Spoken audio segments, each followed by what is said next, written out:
मर्यादा पुरुषोत्तम भगवान श्री राम को भगवान विष्णु जी का 7वां अवतार माना जाता है। भगवान श्री राम का जन्म अयोध्या के सूर्यवंशी कुल में हुआ।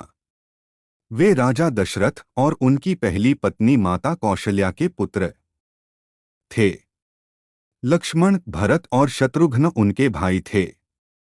वे बचपन से ही शांत स्वभाव के तथा अत्यंत वीर थे। उन्होंने भाइयों सहित गुरु वशिष्ठ जी से शिक्षा प्राप्त की।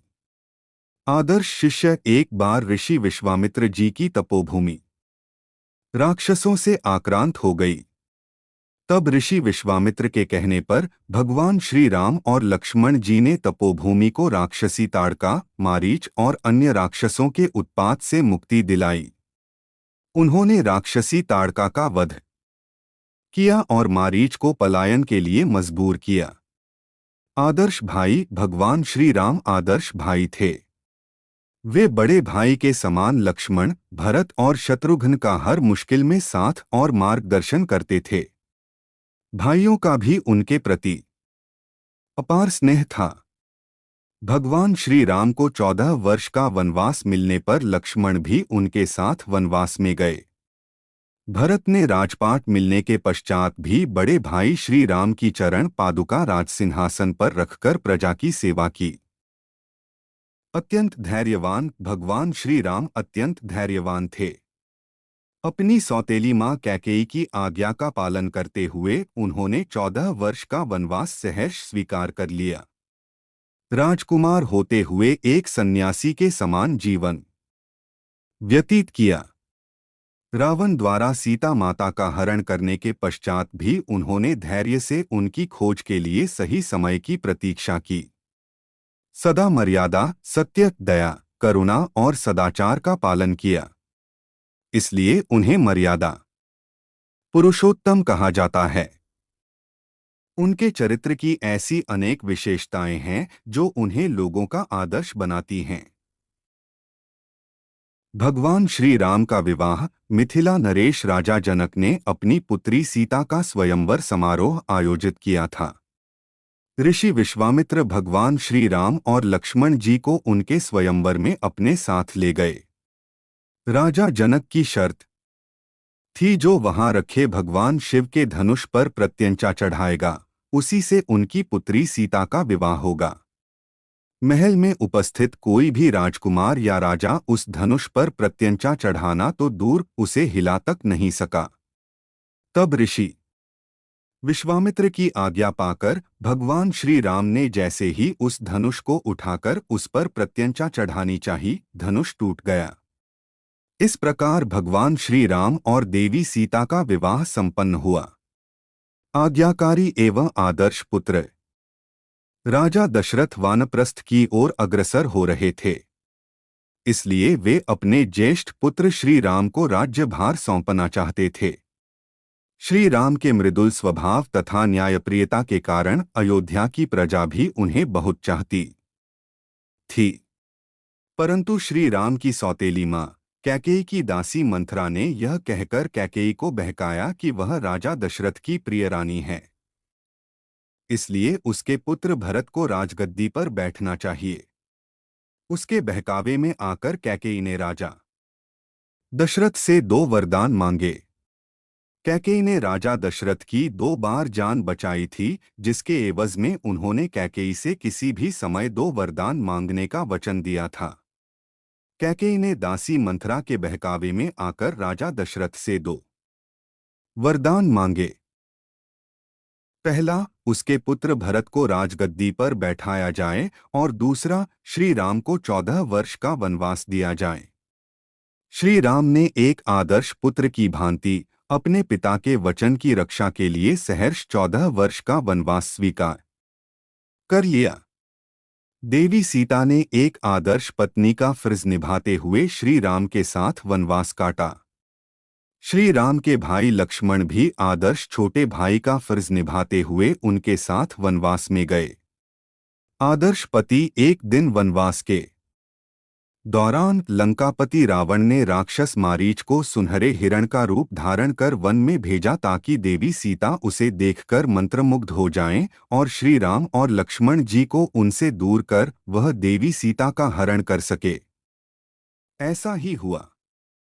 देवी सीता उस सुनहरे हिरण को देखकर मोहित हो उठीं और श्री राम से उसे पकड़ने की जिद करने लगीं। श्री राम पत्नी का अनुरोध स्वीकार करते हुए लक्ष्मण जी को उनका ध्यान रखने को कह हिरण के पीछे चल पड़े। हिरण बने मारीच ने श्री राम की आवाज में हे सीता, हे लक्ष्मण पुकारा। आवाज सुनकर देवी सीता व्याकुल हो उठीं और उन्होंने लक्ष्मण जी को श्री राम की रक्षा हेतु जाने की आज्ञा दी। लक्ष्मण राक्षसों के छल कपट से परिचित थे और देवी सीता को अकेला और असुरक्षित छोड़कर नहीं जाना चाहते थे, परंतु सीता जी की आज्ञा सुनकर उन्होंने अपने तीर से कुटिया के बाहर एक अभिमंत्रित रेखा खींची और देवी सीता को किसी भी परिस्थिति में उसे पार न करने का अनुरोध कर भगवान श्री राम की सहायता हेतु चल पड़े। मौका पाते ही रावण साधु का भेष बदलकर सीता जी से उस रेखा से बाहर आकर भिक्षा देने की जिद करने लगा। आर्यावर्त परंपरा के अनुसार द्वार पर आए भिक्षुक को खाली हाथ नहीं लौटाते। देवी सीता ने दान देने के लिए जैसे ही अभिमंत्रित लक्ष्मण रेखा को पार किया, रावण अपने असली रूप में आ गया और उनका अपहरण कर पुष्पक विमान पर वायु मार्ग से उन्हें लंका ले गया। रास्ते में पक्षीराज जटायु ने जब सीता जी की रक्षा के लिए पुकार सुनी और उनके मुख से श्री राम और लक्ष्मण का नाम सुना, वे उनकी रक्षा करने के लिए रावण से युद्ध करने लगे। रावण ने अपनी तलवार से जटायु के दोनों पंख काट दिए। वे छटपटाकर धरती पर गिर पड़े। तभी वहां श्री राम और लक्ष्मण माता सीता को खोजते हुए पहुंचे।